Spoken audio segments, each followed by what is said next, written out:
Yo, welcome back to the channel. Today on the channel, we're going to be talking about Jack Parsons, L.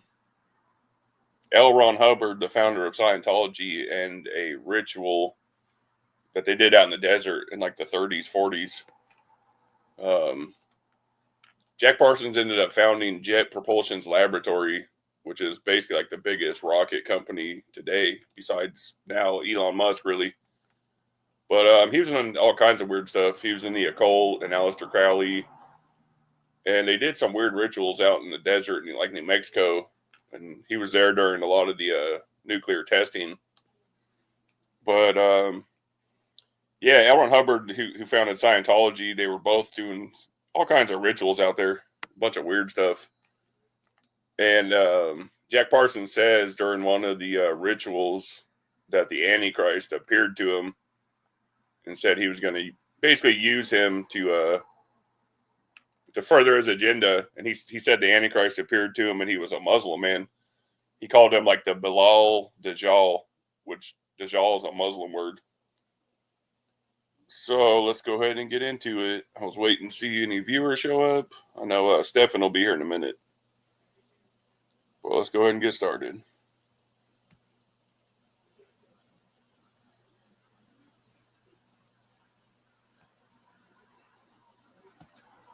I'm going to start with this little short I found talking about how he said the Antichrist came to him.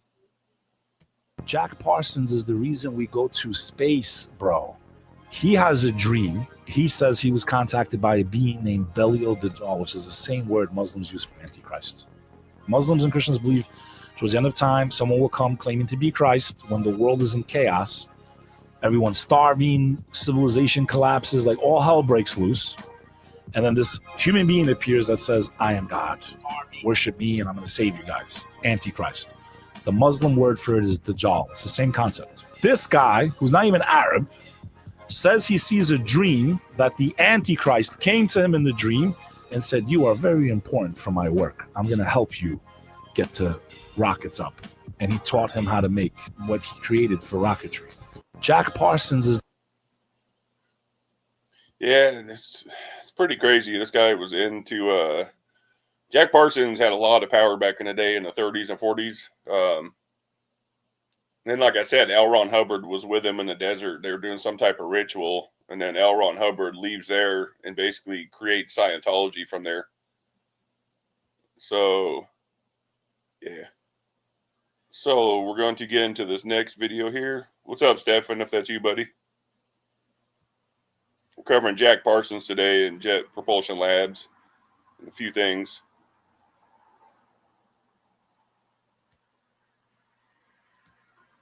So,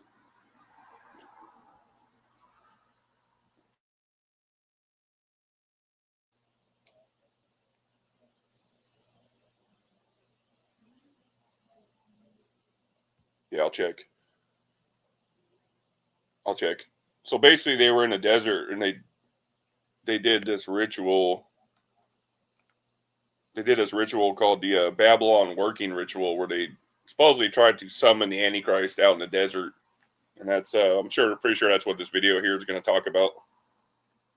Of Scientology and a secret ritual that was performed in the desert one fateful night in 1946, You've never heard of Jack Parsons, Stephen? where a portal was opened and spiritual entities, i.e. UFOs. Yeah, he was the founder of Jet Propulsion's Laboratory. They're one of the biggest rocket makers in the world. And I know you've heard of L. Ron Hubbard. He wrote all the science fiction books and then created Scientology. But they were out in the desert together during the nuclear test doing some type of rituals. And then from there, like I said, L. Ron Hubbard went and founded Scientology. So it's a pretty crazy story. Came through, heralding the beginning of a new era of humanity. No, this is not science fiction. This is the true story of the infamous Babylon working ritual. Yeah, I don't know who C.J. Cox is. I'll have to look them up. This End Times Productions special report, we are going to show you just how dark our world really is.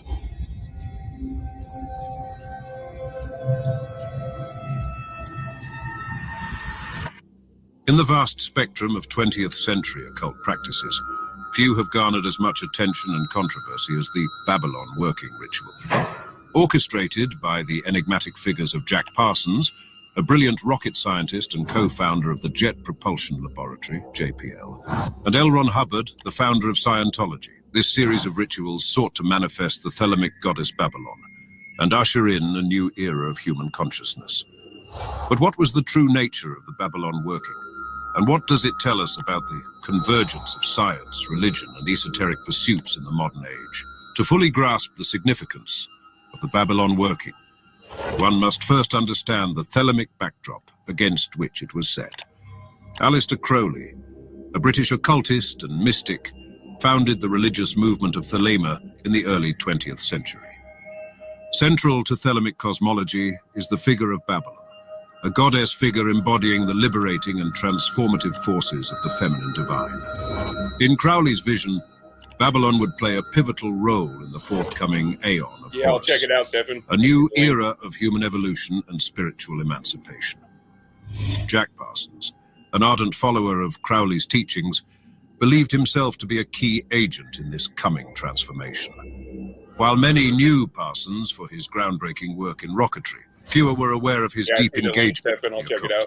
In early 1946, Parsons was joined by L. Ron Hubbard, an aspiring writer who would later achieve fame or infamy as the founder of Scientology. The two embarked on the Babylon working, a series of rituals designed to incarnate the spirit of Babylon into human form, ultimately aiming to birth the so-called...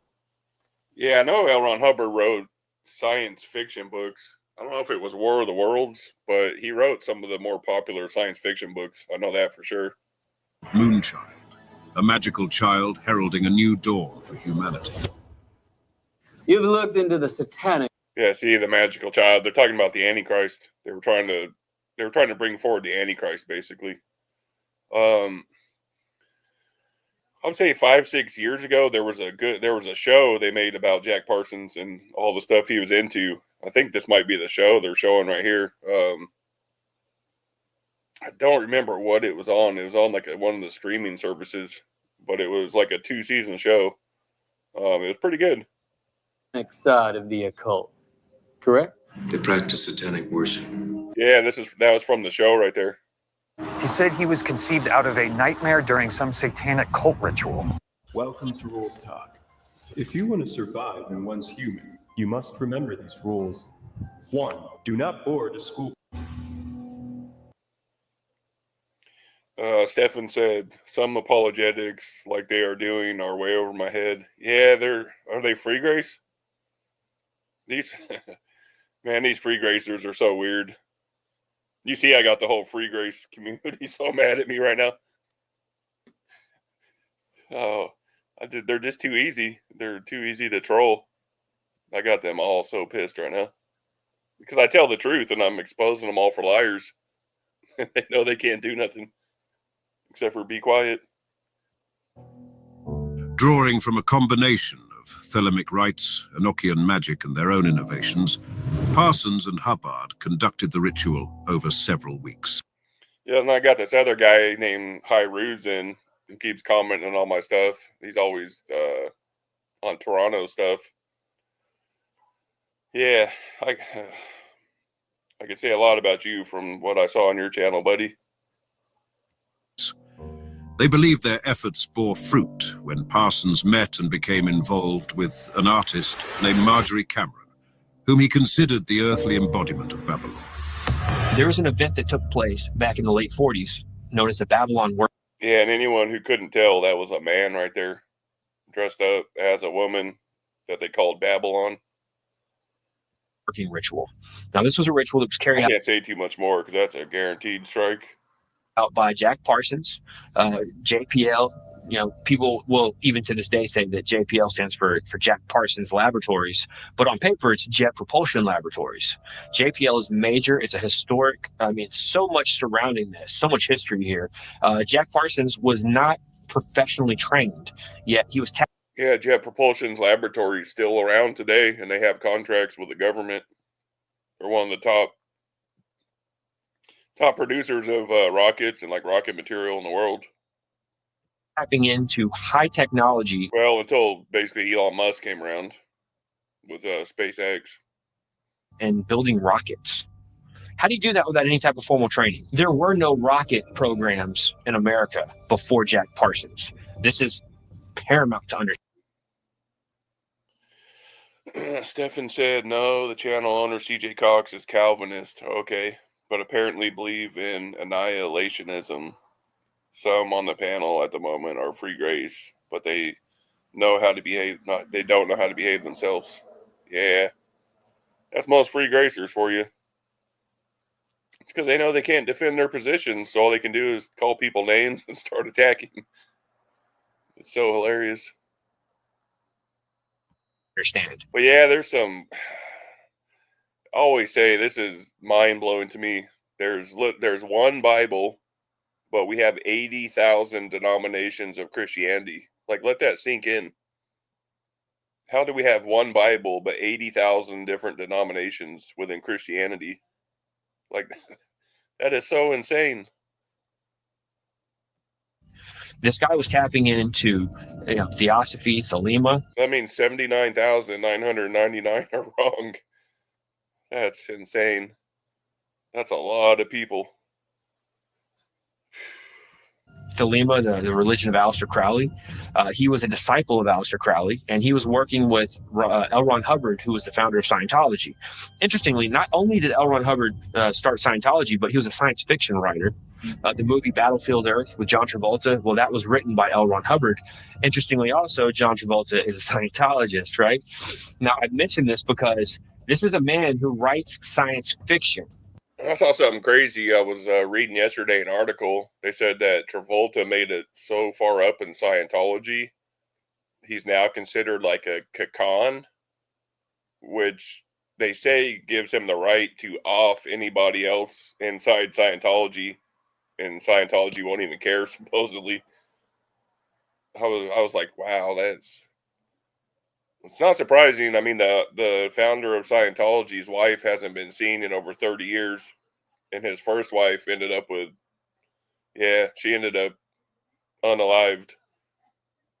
And then his current wife has been missing, hasn't been seen for 20 years. So it wouldn't surprise me if that's true. Yet he started a religion. Scientology is wicked. It's so weird. Like if you even like make a video about them or out in front of their place, they'll like follow you forever. They'll have people like recording you, and it's so weird. It's a cult. It's literally a cult. Based on science fiction. But Scientology will make a lot more sense after watching what L. Ron Hubbard was into here. There has to be something in there where he's getting these clues and these ideas. He's getting these from another realm. From that point, they Stefan said one Bible and 80,000 denoms equals 80,000 different Holy Spirits. It's crazy. Like, how could you have that many denominations when there's one Bible? Like, it blows my mind. It's insane. It's so crazy. ripped a hole open in space-time. And from that point afterwards, you had, regardless of what... Yeah, just like annihilationism and all that, and free grace and OSAS and Jehovah's Witness. But Jehovah's Witness, I try not to talk bad about other denominations, but they have some weird beliefs. I'm just going to leave it at that because I don't want to be rude and down other people, but they have some strange beliefs in that system for sure. Parsons. Same with Mormonism too. I mean, yeah, I don't know. Joseph Smith and that whole story is, I don't know. Nobody's ever seen the golden tablets. Actually successfully completed during that with the Whore of Babylon and different things. After that, you had the Roswell incident, you had the Kenneth Arnold sightings, you had in 53. Well, like I said, I don't prescribe to any specific denomination myself anymore. There was the swarm of UFOs that flew over the White House. And so there's this unleashing of supernatural activity that took place after that ritual was performed. Babylon working was successful, according to Jack Parsons. Matter of fact, Parson said in his Antichrist manifesto that they were successful and that a child was conceived in that act, and that there was a spirit known as Hilarion. The Whore of Babylon was what they were trying to bring about. They believed what we believe, and that America was the final Babylon. Like, this was the revived Babylon. They believed it, and they were occultists. We're Christians, and we believe it. There's evidence to back this up. But yes, let's backtrack just for a second. What happened was they opened up this portal. They created a rift, and entities began to come through. Not just this Whore of Babylon being birthed, but other entities, because people all over the place started having paranormal encounters, and they began to report this to law enforcement. Yeah, and I don't think it was a coincidence. Right after they did these rituals, the Roswell incident happened, and the UFO incident in New Mexico. And then people like he's saying, people started seeing flying saucers everywhere. That was after whatever ritual they did in the desert out there. I don't think that's a coincidence. They probably did open up something to let those either fallen angels or demons through or something. That's what it sounded like. Report this to the FBI. Report this to whatever. And then if anybody's ever seen that show, Blind Frog Ranch or Skinwalker Ranch, basically that's what they're hinting towards on those shows, that there's some type of portals on that property. So it's just different dimensions, I believe. I believe there's just different dimensions around us that we can't see. And I think they probably pop through. I think specific places on Earth have more energy than others. And I think that's what Skinwalker Ranch is. I think there's just more energy there. So they're able to probably pop through portals or something. But who knows? You never know. Whatever agency they can get in touch with. And so the federal agencies said, we've got to come up with an answer for this. We were not prepared for any of this. There's UFO activity. There's talk of entities and demons and winged creatures and just all kinds of weird, just paranormal demonic activity following this ritual that Jack Parsons said finally worked. Stefan said, I'm an annihilationist. I also believe in an unconscious intermediate state. But like I said before, I'm not here to promote SDA. I don't care, buddy. I believe in free speech. Like, really, I really don't care. I believe in free speech for everybody. So I'm not like these other channels. You're never going to hear me jump on you or for anything you say. The only time I'll ever stop a comment is if it's racist or something like bad that can get me in trouble. But other than that, I don't care what you say, buddy. You're free to say whatever you want. I know a little bit about annihilationists. I don't know a whole lot. So I'll have to actually look into it. Like I said, I've never really looked into all these other denominations. I've never looked into them. I had recently in the last year looked into Free Grace. And that's what basically started my channel. And I just haven't looked into a whole lot of them. I probably should. I'll check that out for sure, though. I'll read up about it.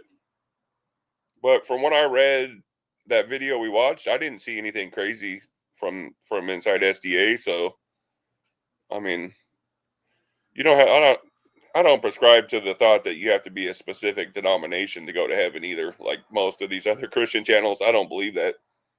I don't believe Catholics are going to hell. It's stupid. They all believe in the same Jesus we believe in. The Bible says all you have to do is believe in Jesus. So that's just dumb to me, people that say other denominations are going to go to hell. They're going to go to hell if they live however they want, yeah. But if they're good Christians and do what they're supposed to, they're going to heaven for sure. So I don't worry about stuff like that, buddy. They did the ritual for a couple years. It finally worked, finally stuck. And that's what a scientist does. A scientist is going to work at something. He's going to work at that hypothesis until it's proven true or false. Despite their apparent success, the partnership between Parson... Like I had St. ABS tell me one of the most wicked things I've ever heard. He told me that all Catholics were going to go to hell. And then I said, well, what about the kids? I was like, the kids that their parents, like, basically put them into it. They don't know what's going on. He told me all the Catholic kids are going to go to hell too. I was like, well, you're so wicked, dude. Like, you think God is going to hold anything against a child? You're crazy. Like, that's just evil to say that. God wouldn't hold anything against a kid. They're not old enough to know what's going on at that age. That's just the stupidest thing I've ever heard. Parsons and Hubbard soon soured, with Hubbard absconding with a boat and funds they had invested together. Parsons would face further professional and Stephen said, I always thought Calvinism was an error. Then I discovered free grace. Yeah, for real. personal setbacks before his untimely free death grace. in a laboratory explosion in 1952. If you ever want to know why I block ads with Pi, this is why I block ads with Pi. I just found what may be the biggest YouTube hack of 20. The ritual also For me, free grace is up there for one of the worst ones, just because they literally tell people you can do whatever you want. So I put them up there with one of the worst ones, telling people you can do whatever you want, you can worship Satan. That's crazy to me. Like, that is so stupid. Like, how can you make it to heaven if you worship Satan? That means you love Satan and you hate God. Like, I don't know. I don't know what's wrong with people nowadays. I really don't. underscores the blurred boundaries between science, religion, and magic in the mid-20th century. Both Parsons and Hubbard, each influential in their respective fields, were deep. Yeah, exactly, Stephen. Stephen said, if all Catholics go to hell, does that include the ones who was free grace before they became Catholics? Yeah, exactly. It's like I told them, that Catholicism has been around. Pretty much Catholicism was one of the first ones there. So I don't get it with them, and I don't get it with free grace. Like, they talk so bad about Catholicism, but I'm like, they were pretty much the first one around, them and Eastern Orthodox. So it's crazy to me. They date their history back to 33 AD. Some of the apostles and some of their direct followers were around back then. Like, you don't think they would have went to them and been like, you guys have it wrong. We can't lose salvation. Like, they were around during that time.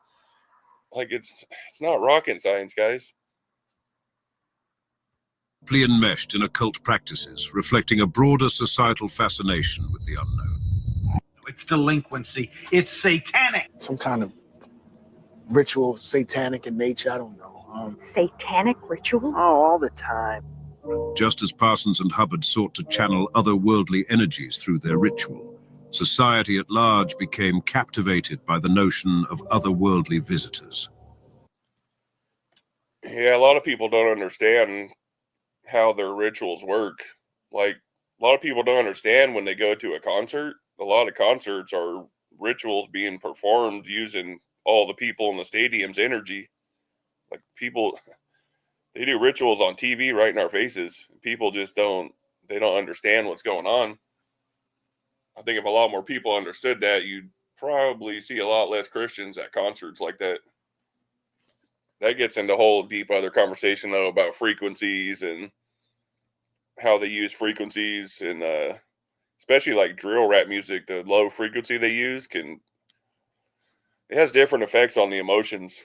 There's a scientist did a study on it, and then there's another Japanese scientist who did a water study with sound, and different frequencies made different shaped crystals in the water. It was amazing. So that tells you right there, different frequencies can have different effects on the brain. But that's a whole other deep conversation in itself right there.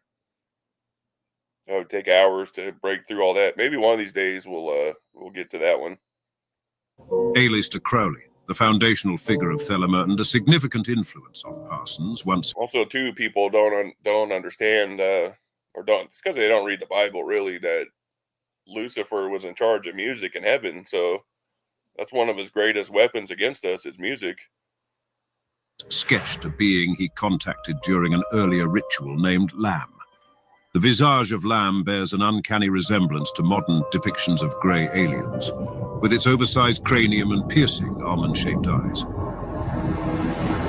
Could magical rituals, like those of Crowley and later Parsons, serve as a bridge between dimensions or realities, possibly connecting to extraterrestrial realms. Government testing. See, myself, I personally don't believe that they're aliens from a different planet. I think they're the fallen angels that were kicked out of heaven and have been down here. I think that's what UFOs are. Paranormal activity, interdimensional communications. Just because, really, the Bible, it says, in Genesis, it says a firmament was placed above us, and above the firmament is water. So, for me, that tells me nothing can get in or out. Like, think about it. If you're God and you're going to kick Lucifer down to the earth, you're going to make sure he's trapped, right? And he can't get out. So that makes perfect sense. To me, the firmament is some type of dome structure above us where nothing comes in or out. And I believe that's why the sky is blue like it is, because the water above the firmament. But that's just my opinion on it. Name it. Perhaps Tabitha's summoning them to kill us all. An alien invasion? As we stand at the crossroads of science and spirit, perhaps we'll find that magic and mystery are, in fact, the very fabric of the cosmos. See, for me, I base everything around the Bible. If the answer could line up with Scripture for me, then that's how I look at things. If it doesn't line up with Scripture, then I don't give it too much thought. This is especially true for biblical theology. The book of Ephesians, chapter 6, verse 12, sums it up nicely. Quote, "For we wrestle not against flesh and blood, but against principalities, against powers, against the rulers of the darkness of this world, against spiritual wickedness in high places." This is exactly what L. Ron Hubbard and Jack Parsons were invoking that fateful night in the desert. I want to thank you for watching this video, and until next time, God bless you all.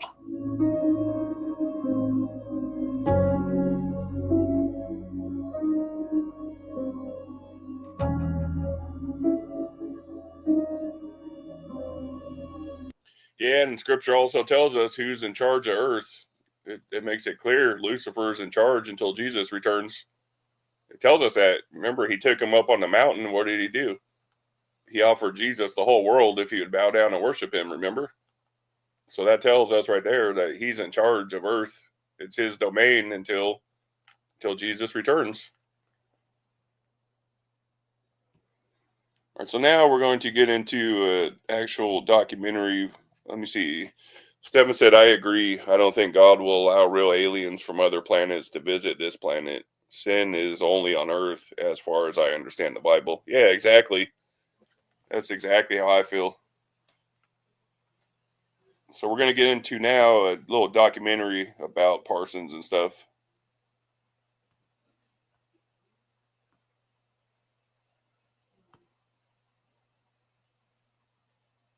Probably shouldn't get a copyright. This is a smaller channel. And all this is under fair use 107, guys. We're just critiquing and talking about it, so it should fall under fair use. I don't know why the bigger channels always slide and they don't ever get copyrights for literally reacting to some of the same videos I've reacted to. I don't get it. The whole thing is so incredible. The whole story is so amazing, so remarkable. This is Los Angeles. This is black magic. This is the founding of NASA, of Jet Propulsion Laboratories. What isn't in this story? The craters right, and I forgot mountains NASA of came from bear the them. I names forgot of that. giants of science. Figures like Archimedes, Kepler, and Copernicus. There is also a crater honoring someone called Jack Parsons. There are some who would rather he had been forgotten. Perhaps that's why his crater is on the dark side of the moon. He was a maverick rocket scientist. Okay. He was also a maverick rocket scientist spiritually. This father of American rocketry was also an occultist, devoted to a path still widely misunderstood and feared. So the founding of modern rocket science is absolutely allied and connected with black magic. Only its detractors would call it black magic. For Parsons, this was his spiritual path, as it is for its initiates today. His scientific legacy continues. So does the puzzle of his death. On June 17th, 1952, at 5:08 in the evening, a power... Yeah, sorry if the sound's low too. I got it on 100% on both. So is the sound okay on it, Stefan, or is it too low? powerful explosion shook tranquil Pasadena, California, and so ended the life of 38-year-old Jack. Stefan said makes you wonder if Musk is also in the occult. Oh, he's 100% in the occult. There's no doubt about it. I don't know if you saw his Halloween costume last year. It was a big red, like, demon costume with an upside down cross and the Baphomet on it. Okay, great. But yeah, he wore a Baphomet outfit. He was the Baphomet for Halloween last year. It had an upside down cross, everything on it. It's crazy. But he's for sure. There's a reason. There's a reason why he named his company. He switched Twitter to X. X is an occult. Has occult meaning. Big occult meaning. He's 100% in the occult. Parsons. In life, Parsons was an enigma. His death reads like a Pulp Fiction mystery. Was it an accident? Was it suicide? Was it murder?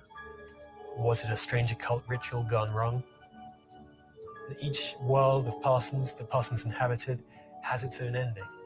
The occult world has him summoning up a demon. Perhaps his rocketry world has him.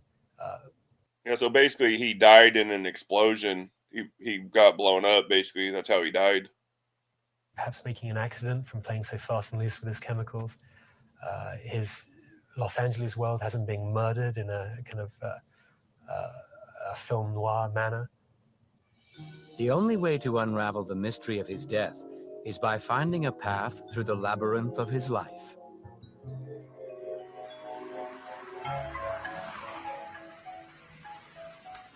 He was...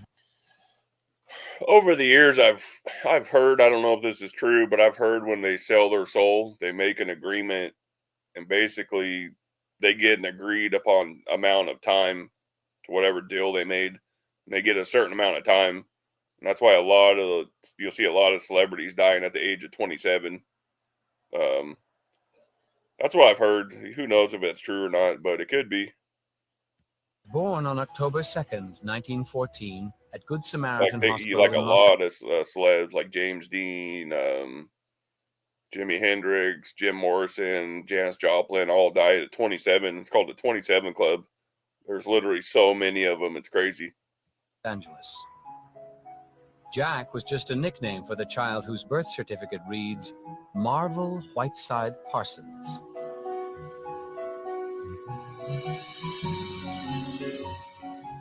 When his parents moved here from the East, Los Angeles was in the midst of transforming itself. There's also a club out there called the Red Shoe Club. I cannot get into that at all. You guys can Google it. It'll blow your mind. It's called the Red Shoe Club. I literally cannot get into that one on here, guys. It'll get my channel banned for sure. Was Tinseltown, the place where America would dream its dreams, and where no dream would be too far-fetched. It was a city with a booming economy, a burgeoning population, and rampant corruption. His parents divorced in 1915. Infant Jack and his mother moved from here to live with her very wealthy parents in their mansion in nearby Pasadena. One has to take oneself back to the 1920s when Pasadena was probably the most, or the richest city in the United States. Surrounded by palatial dwellings, Lucky Jack was raised in privilege. The apple of the eye of a well-off, politically connected family. Down the street, there were houses which were made to look like Algerian palaces. There were houses which looked like English stately. That's the thing you'll notice too, is a lot of these people like Jack Parson and people like him, they always come from rich, affluent families that are well connected. There's a reason for that. They all stick together, all the 1% club. Homes. There were all manner of different architectures going on there. And Parsons, being a young child in the 1920s, was brought up in this. Now, unfortunately, when the Great Depression came, his grandparents lost their fortune and he was made destitute. But he always retained this sense of fantasy, of this world of possibility that surrounded him, always remained, I think, in his mind. Infinite possibilities opened before him. Nothing seemed out of reach. Young Jack dreamed of space and rockets. He would later say it was during this time he tried to summon the devil, and that one night the devil came.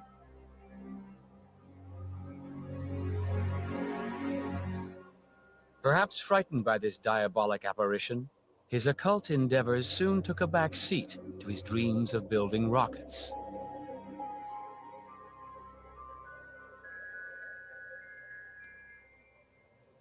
At the time, in fact, the only place where... Yeah, that's weird in itself right there. He says he summoned the devil to his bedroom one day, and then all of a sudden he's just building rockets. Yeah, I wonder if he made some type of deal that night. Rockets as a scientific innovation were actually discussed was in science fiction magazines. Now, Parsons thought that actually rocketry could take place in the real world. He and various other young men, literally in their late teens and early 20s, stretched across the world, were all looking into rocketry as a science, and they had all been spurred on by reading stories by Jules Verne and H.G. Wells. Yeah, that's nothing new, though. That goes back in history. You got people like Michelangelo and all types of people like that talking about summoning the devil and yeah, the Faustian bargain, basically. That's nothing new.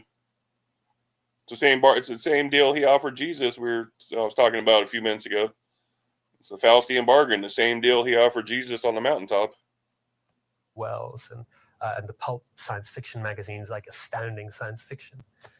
And Parsons had always been, I guess, interested in traveling in leaving the world, into somehow escaping the world in which he lived. At Washington Junior High School, he made a lifelong friend in Ed Foreman, and the two of them would head off to nearby Arroyo Seco to launch their increasingly ambitious homemade rockets. And when the Great Depression comes in 1929, Parsons is 16, 17, he suddenly realizes... Yeah, Stefan, I don't know if you saw, I have actually, I think tomorrow, it's either tomorrow or the next day, I'm doing a Elon Musk stream. So we're going to get into all the stuff I was saying about Elon Musk here soon. I believe it might be tomorrow, actually, tomorrow's stream.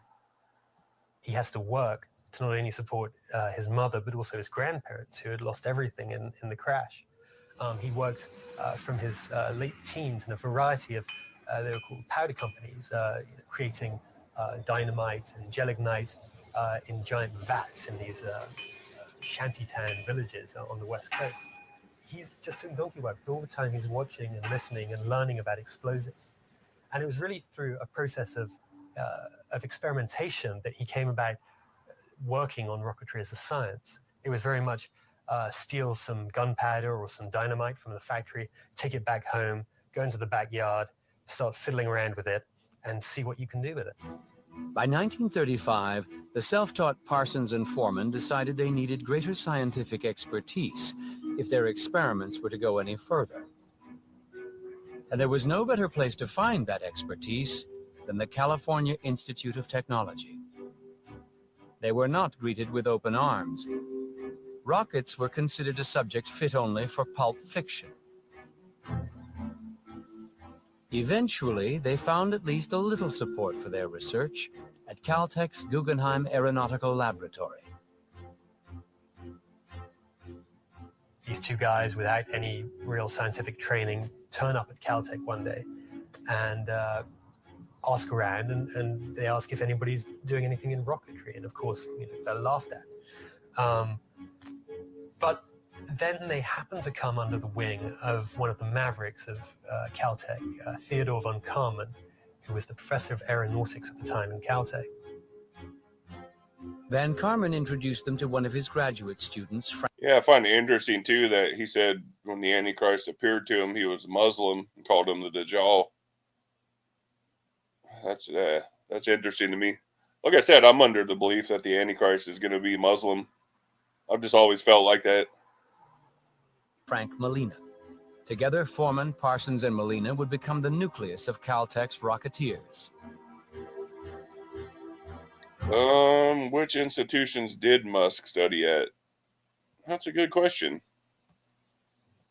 I know he was born in South Africa, wasn't he? I'm coming. Okay, Elon says he attended Stanford University, which actually, yeah, that makes a lot of sense.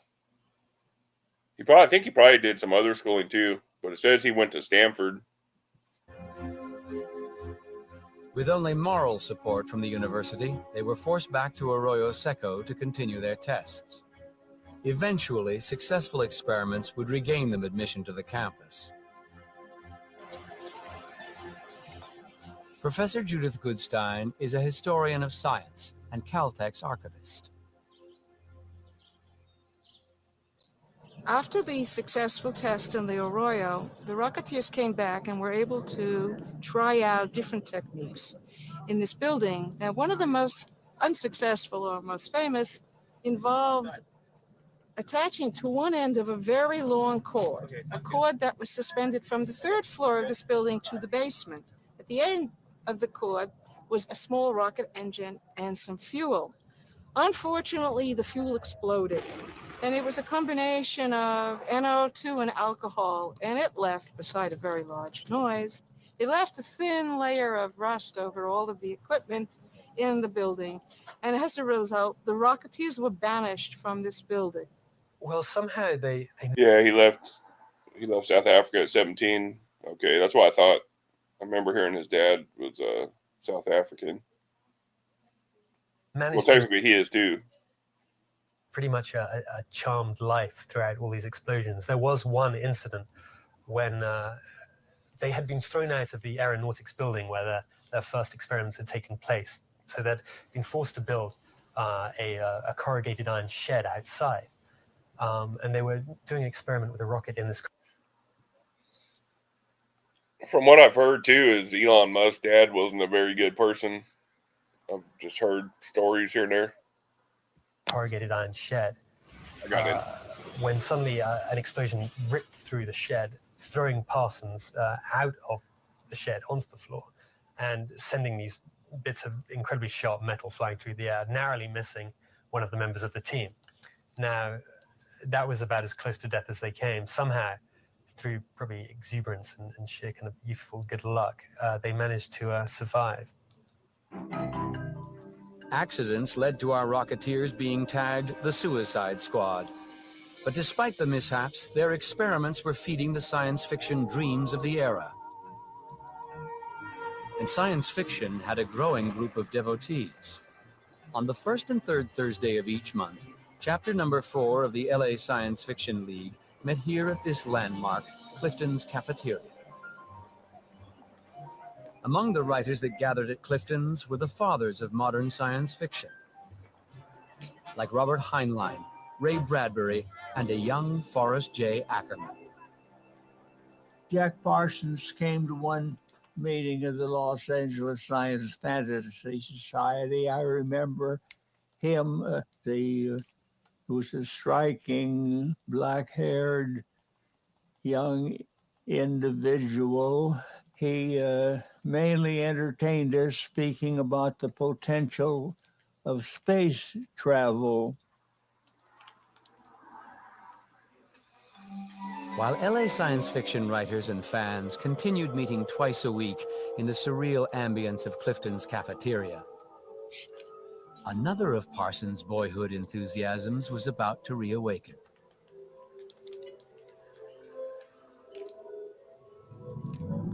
Well, Parsons' other interest seems strange to us now, but in Los Angeles at the time, it wasn't quite as strange as it may seem to us looking back. Los Angeles was a hotbed of spirituality at the time. And he happened to come across this group called the Ordo Templi Orientis. Yeah, the OTO is a satanic organization. The Order of the Temple of the East. This organization had come to prominence under the leadership of the British magician Aleister Crowley. Crowley was no rabbit-out-of-the-hat type of magician. He very much believed he could use magic, kind of old-time magic, to get in contact with forces on a different metaphysical plane to the reality in which we live. Aleister Crowley. Yeah, so believe it or not, what's crazy is Aleister Crowley was in a different satanic organization, and they kicked him out because they said he was too wild. That's crazy. Them kicking you out of a satanic organization, saying you're too wild for us. Insane. Crowley was many things. He was a poet. So he founded the a OTO. mountain climber, a magician, a con artist, a charismatic leader. He was, as Somerset Maugham once wrote of him, because Somerset Maugham knew Crowley at the time, he said he was a fake, but not entirely a fake. Aleister Crowley is the most famous and the most infamous magician of the 20th century. He was infamous for reasons that today probably wouldn't make him very infamous. But in his day, he was vilified as the wickedest man in the world, the man we'd like to hang. People accused him from... Oh, Stephen said if Musk didn't leave South Africa, he would have to do military service. So is that why he left? Everything from sodomy to cannibalism. Now, at times, he often used his self-proclaimed genius at magic to lead people astray, to take their money. But one can't damn him entirely. He was a devil, but he was a devil with belief. And he was a man who was incredibly intelligent and had devoted his entire life to the study of magic.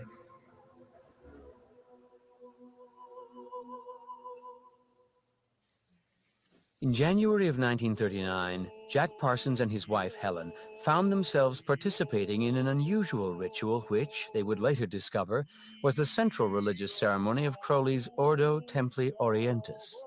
The order's lodges continue these practices today.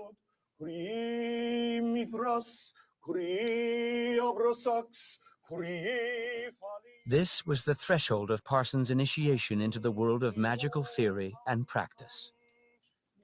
He would soon discover this was only one ritual. The magician has many tools and ceremonies, each with its own purpose. Some of the rituals that we perform as magicians are rituals of the pentagram, which are elemental rituals, and these are either banishings or invocations. A banishing essentially creates a clearing or a context, a balanced 0 point, if you will, whereby we then invoke or call in a particular energy into that area of possibility, what we refer to as chaos. We then invoke the energies of the gods, who then compel certain spirits that are evoked to act as the agent of the magician.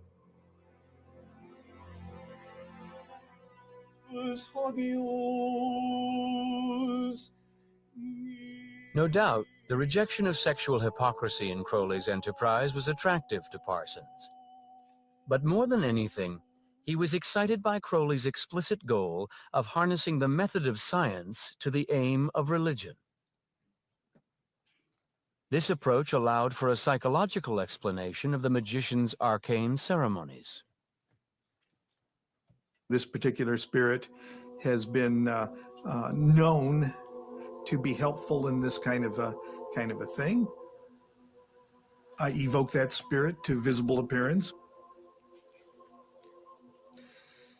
And I know in my heart of hearts, and when I'm writing in my diary at the end of this operation, I know it's a psychodrama. I know I'm dealing with things inside myself. I know the demon is my own shortcoming or psychic knot that I have to unravel. I realize it's all in my head. But during the ceremony itself, I play into it because it's an art form. It's a dramatic art form. And for the duration of the ceremony, that spirit is real. All in all, Caltech's academic board might still have been reticent to embrace the science of ritual magic.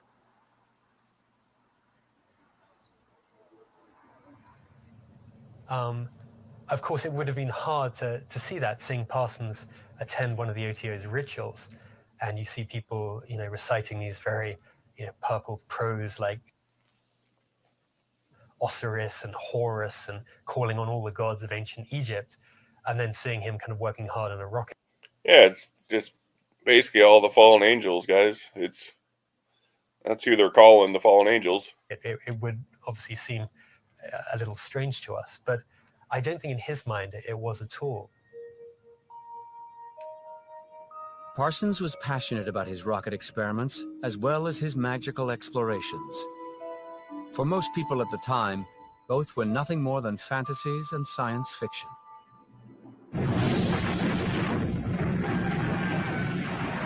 All that would change with the outbreak of war in Europe.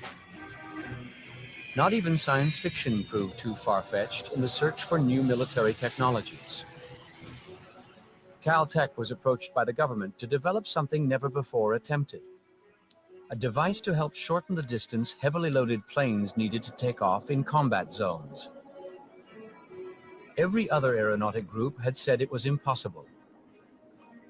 Van Karman thought the Suicide Squad might just have the answer. A rocket-assisted takeoff, though they couldn't use the R word. Now, in 1939, when they got a serious contract. Yeah, I forgot too. His little group was called that S Squad, and that's where that's basically why DC uses that name. The DC Comics. That's where they got that name from. Do this kind of work. The word rocket was really not held in high repute, and people thought it was science fiction, and that's why they used the word jet. So it's the jet-assisted takeoff. For the Suicide Squad, it meant they were going to be paid for what they loved to do.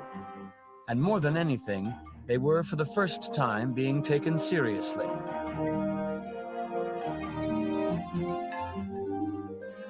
Soon, they were being taken so seriously, in fact, that when one of the most high-profile political trials in U.S. history made it to the courts, it was young Jack Parsons who was called as an expert witness.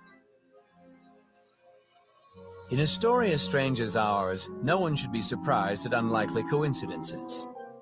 A year earlier, concerned citizens had approached Clifford Clinton, a man known for his honesty and social conscience.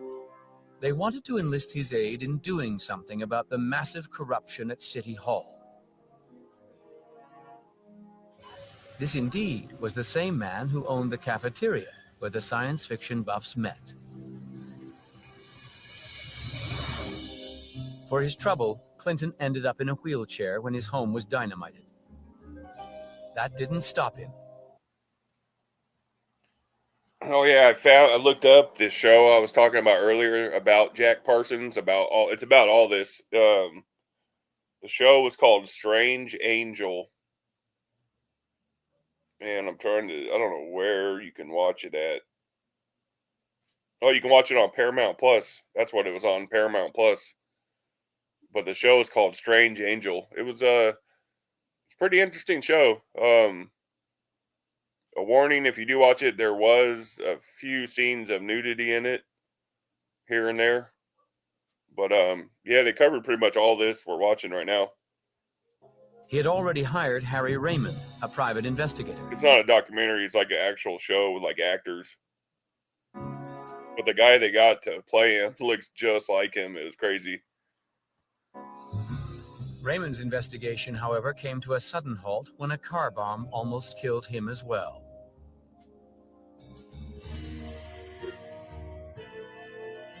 There was strong evidence that Captain Earl Canet, head of police intelligence, was responsible for the bombings. Canet, along with 2 of his detectives, was arrested. More importantly, if they were found guilty, the trail would lead straight to Mayor Shaw's office.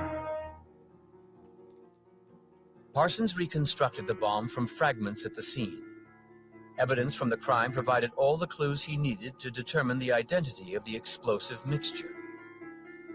The jurors couldn't help but be impressed when he replicated the device and demonstrated its devastating results.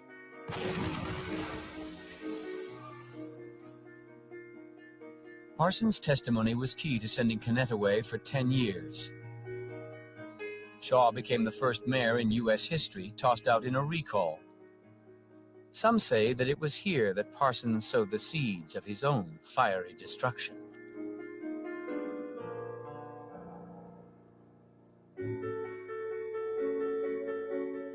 Basking in the glow of his newfound recognition, Parsons was no doubt pleased to take a shot at City Hall's corruption.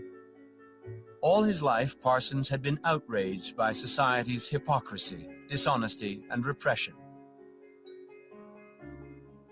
It was another bond that he felt with Crowley, and one of the reasons that on February 15, 1941, Jack and Helen Parsons joined Crowley's ranks.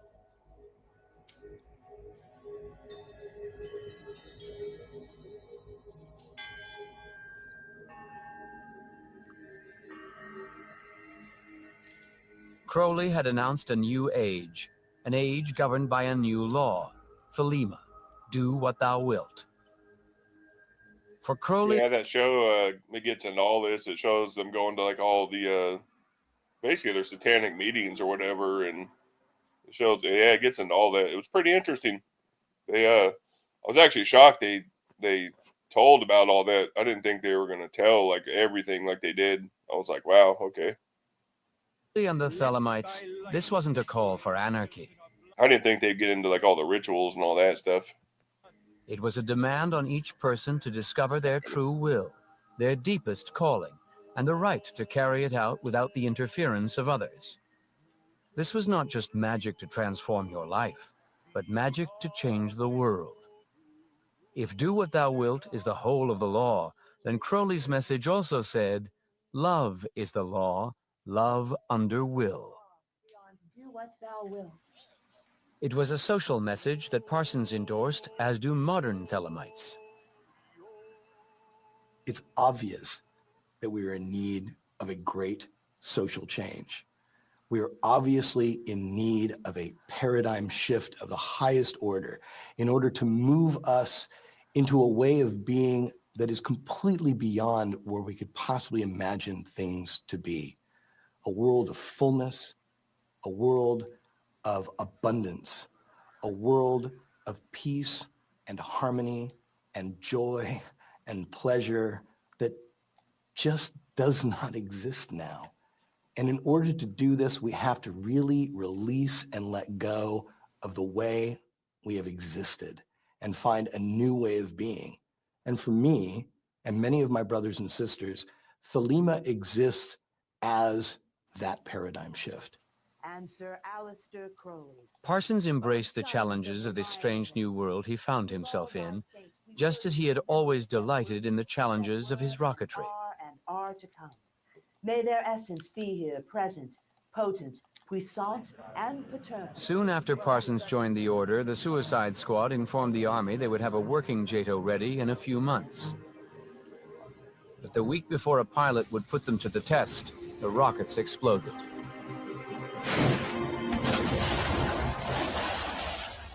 No one could understand what had suddenly gone wrong. If they couldn't solve the problem, they might lose their funding. And the test pilot would almost certainly lose his life. See, what they haven't got into so far is he was out there during all the nuclear tests in the desert too. They did in the 40s out there. They haven't really gotten to none of that. He was him and Hubbard were out there during those nuclear tests, which is kind of weird. So, yeah, they were doing something out there for sure.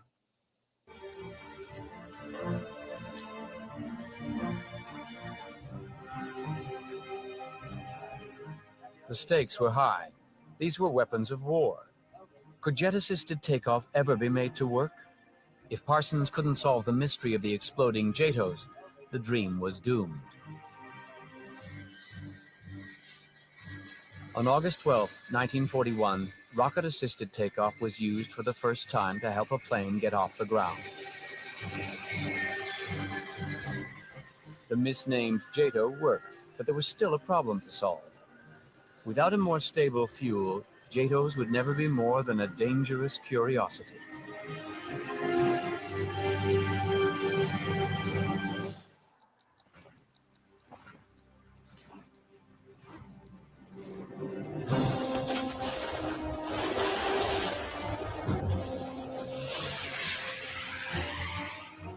With the Japanese attack on Pearl Harbor, the U.S. entered the war and the pressures on the suicide squad only increased.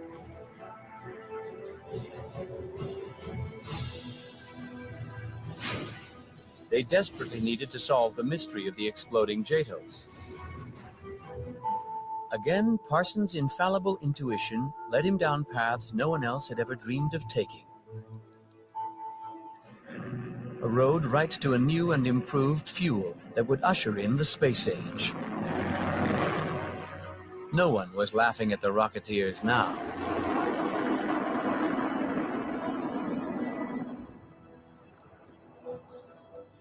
Among the companies Jack and his colleagues created were Aerojet and JPL, the Jet Propulsion Laboratory, or as some called it, the Jack Parsons Lab. JPL is built on Arroyo Seco, where Jack and Ed had started. It remains a giant in the industry.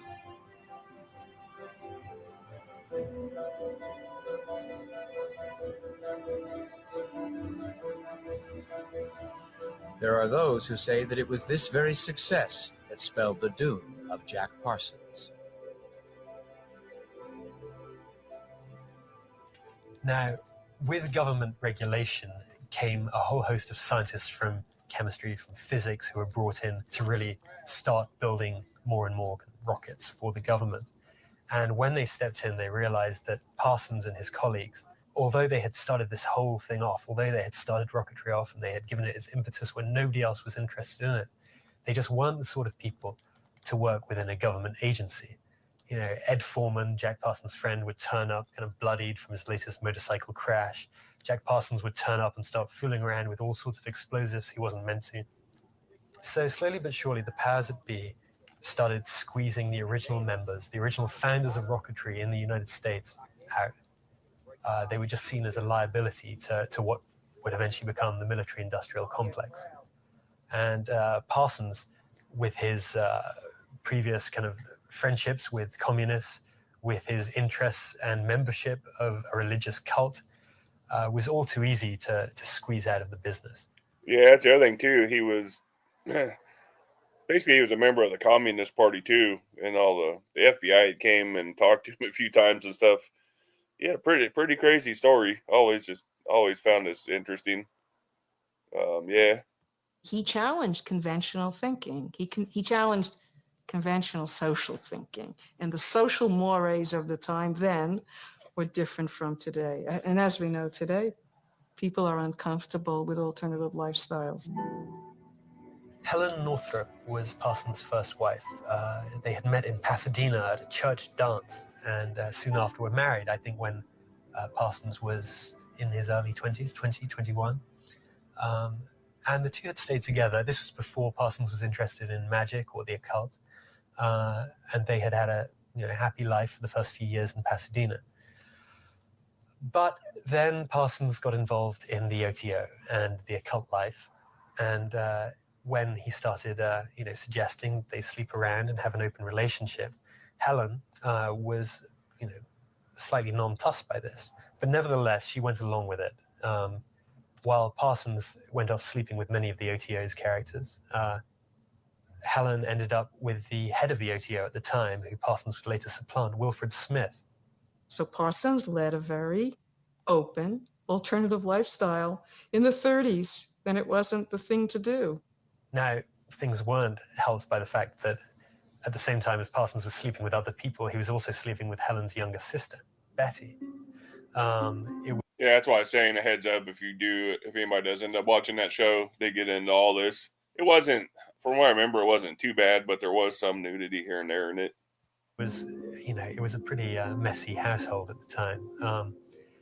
And although they remained on cordial terms, there was something between Jack and Helen which was never resolved. And this was this relationship with the sister. She thought that was a bridge too far. You can sleep around with other people, but not with my sister.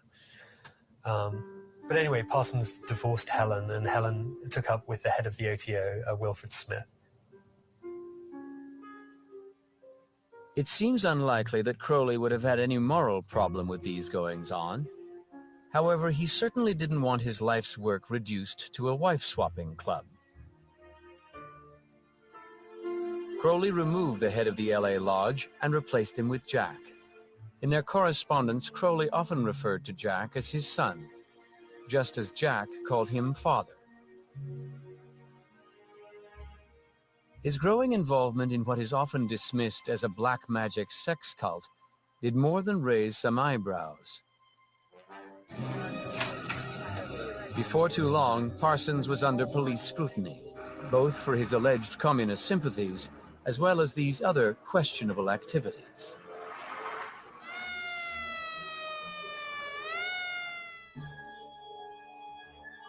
By the time of his death, Parsons' FBI file covered hundreds of pages. Jack's dreams were coming true, but not as he had expected. His beloved rockets weren't taking man into space, but had become one more way of blowing up your neighbor. The science fiction version was doubtless more attractive. So Parsons really started getting involved in the science fiction writing world. And he was invited along to kind of meetings of science fiction writers. He swapped stories. And in a couple of books, there are kind of romancles of Parsons. So there are depictions of Parsons in science fiction books. One of the books, written by a writer called Anthony Boucher, called Rocket to the Morgue, has an eccentric rocket scientist who ultimately tries to destroy his own invention and blows himself up in a very prophetic style for Parsons' own end. But so not only was he a fan of science fiction, he was a friend of the writers of science fiction. He was inspired by science fiction to build his rockets. And he was also a character in the very science fiction he loved. He met this fellow named L. Ron Hubbard, a prolific science fiction writer at that time, and they got to be good buddies, Parsons and Hubbard. It was through science fiction that they had met, but Hubbard would in a few years go beyond fiction to found Dianetics, and what was to become one of the most controversial of modern religious movements, Scientology. Parsons at the time was living in a grand old house on South Orange Grove Avenue, where he had grown up. And he was renting out these different rooms to all people he found interesting.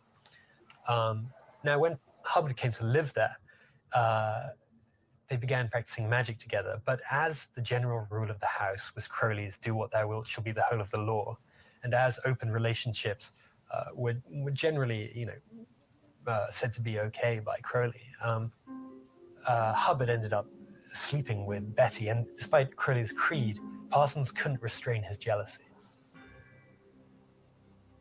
Parsons tried desperately. Yeah, and you got to remember, too, this was in the 1930s, so this kind of activities and lifestyle was, like, crazy back then, like, super, super crazy.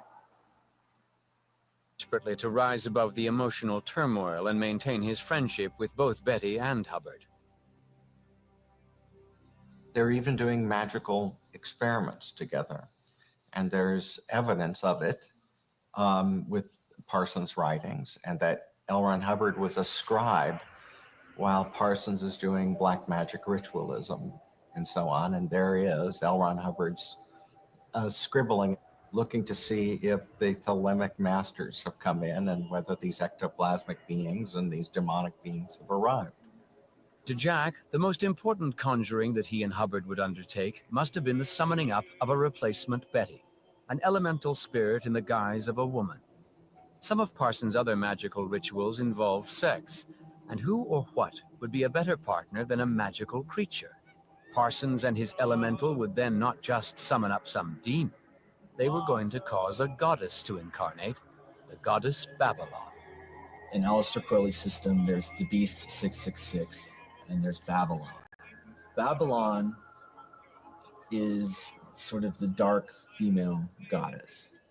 Parsons saw this force as like the necessary next step for human evolution, was to bring about this Babylon force on Earth.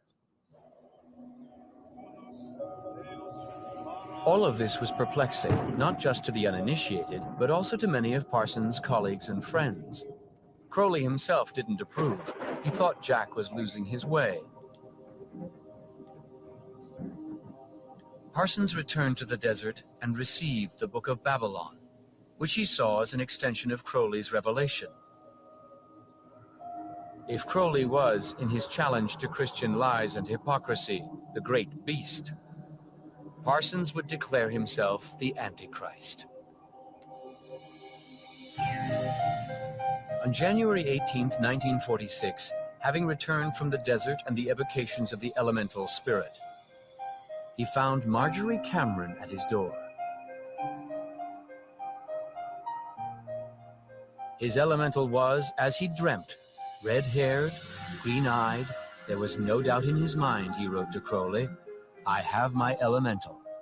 Fiery and subtle, determined and obstinate, sincere and perverse, with extraordinary personality and intelligence.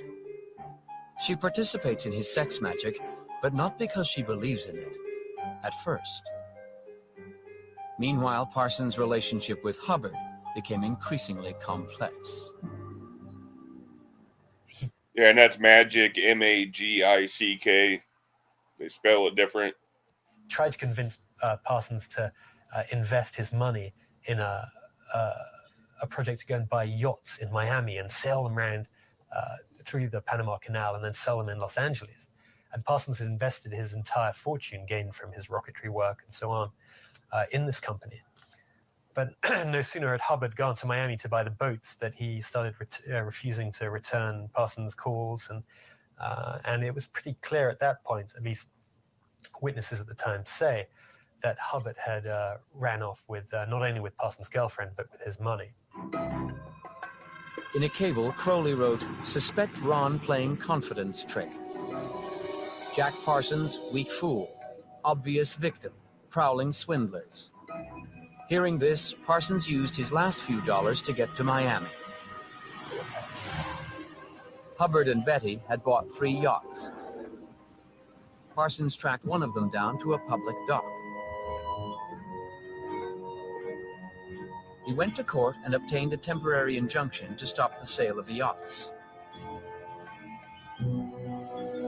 4 days later, Parsons received a call from the marina that one of the yachts had sailed. Parsons didn't give up. He turned to magic. In his hotel room, he performed this invocation of the spirit Bartsebal. Wherein I shall set up thy throne of justice. Bartsebal. Of course, Jack was waiting. Yeah, they're really doing some ritual right there. I'm not trying to hear that, guys. For them. I know what he was about to say, but I don't want to risk it. So whether it was due to luck or to magic, Parsons managed to retrieve his money, if not his friendship with Hubbard. As with all things, there is more than one interpretation of these events. In 1969, the Church of Scientology revealed that Hubbard had been sent by the U.S. military to infiltrate the cult that Parsons was part of. He was on a mission. Yeah, I've heard that a bunch too, that he was basically sent, like they said, by the government to infiltrate it, which that wouldn't surprise me at all, actually. That's how things usually tend to work. From naval intelligence, say the Church of Scientology, to destroy black magic in America and save the reputation of this wonderful woman, Betty. Whatever the explanation, there is no doubt that it was a time of changes for all concerned. The next month, Betty and Hubbard married. On October 14th, Parsons married Cameron. His elemental had proven to be much more than a partner in some sex magic rituals. With Cameron, as with L. Ron Hubbard, Jack found people that understood him to a certain degree and welcomed his explorations or experimentations in magic. So he found in Cameron someone that would go with him to this place that he was seeking to go magically. Cameron gained a reputation as an artist, and in the 50s and 60s would become important in the LA beat scene.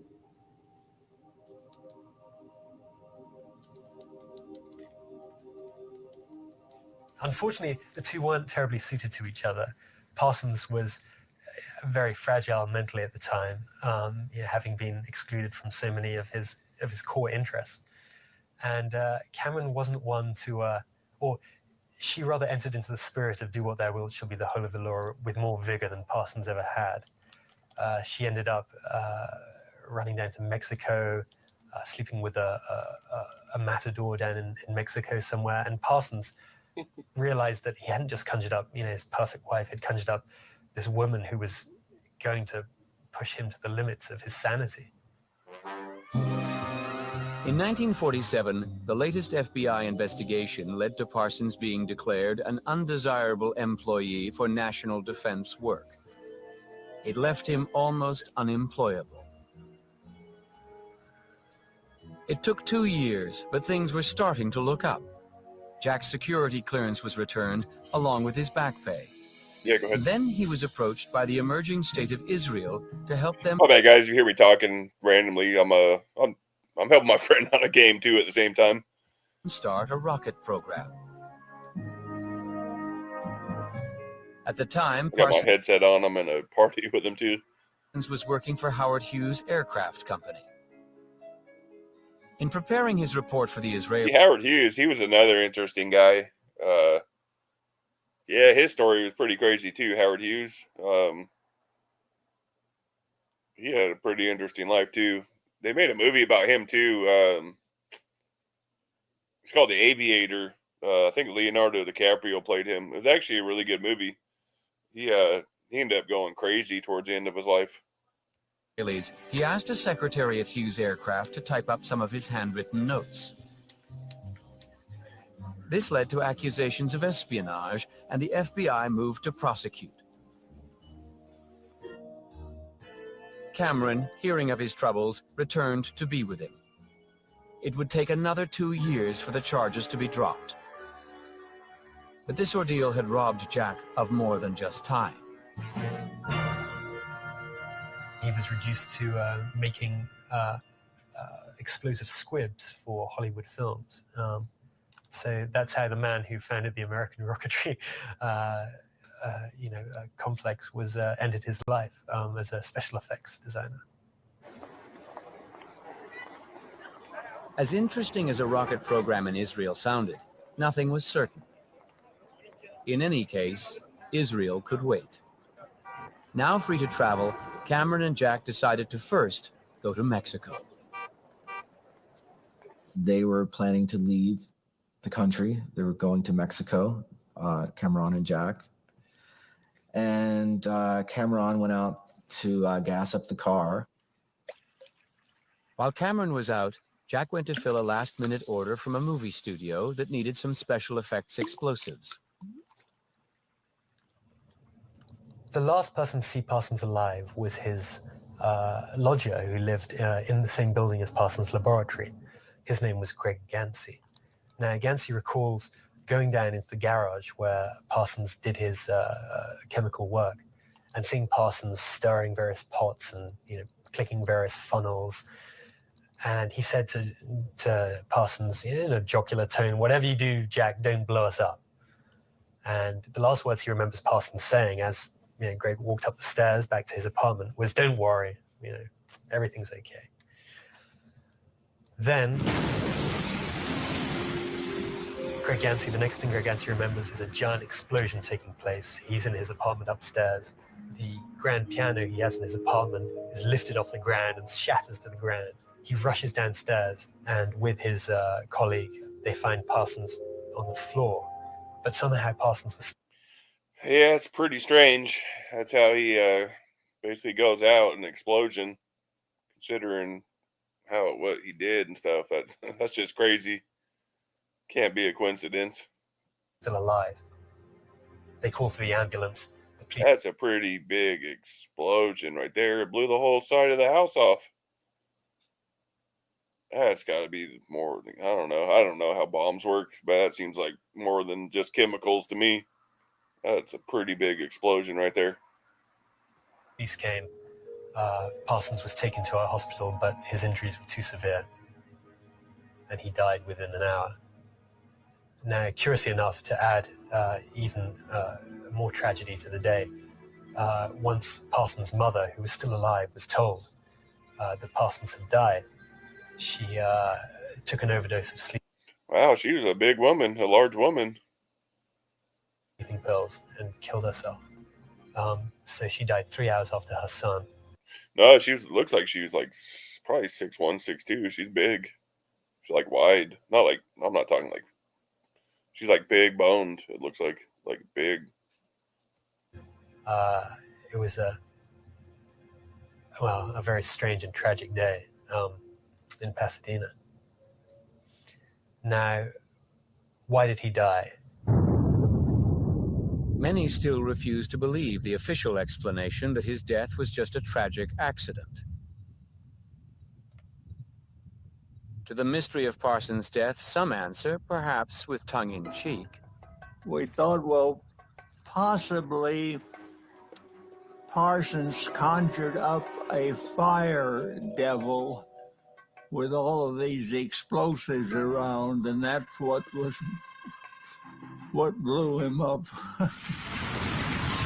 Others argue it was murder at the hands of a cop Parsons had sent upriver.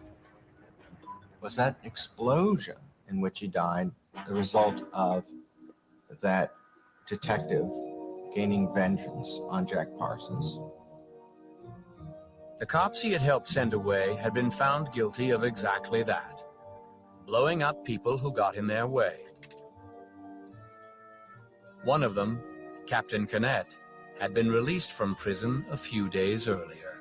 Yeah, see, that would make more sense. That explosion looked like more than chemicals to me. It blew the whole side of his house off, it looked like.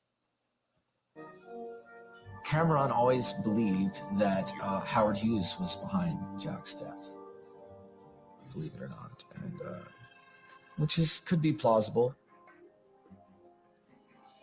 Jack had been working for Hughes. He'd been fired for removing classified documents. Did Parsons possess industrial secrets that were too valuable to have knocking about? Could similar concerns Yeah, something like that would make sense too. Who knows? have motivated a political assassination? Military intelligence must have been worried about this loose cannon leaving the country, given the secrets he had in his head. One can't be certain, but I think that's just as well. One may lean towards the accident, but I don't think one needs to actually make any final conclusions about Parsons' death. One thing is certain. Some years earlier, Parsons had, with uncanny foresight, written to Crowley, "Babylon is incarnate on the earth today, awaiting the proper hour of her manifestation. And in that day, my work will be accomplished, and I will be blown away upon the breath of the fire." Oh, wow, that's crazy. It's crazy he wrote that.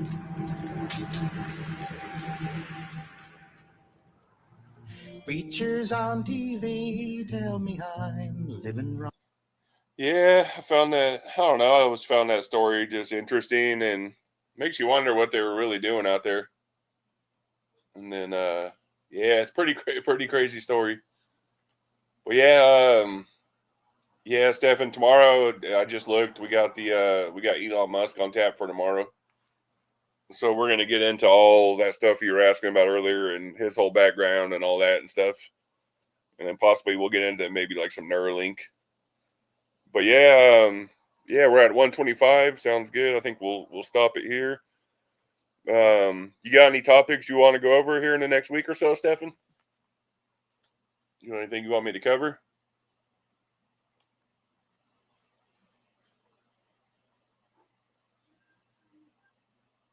If you got any topics you want me to cover, just you can always just comment in the video or let me know, and I got you. I'll cover whatever.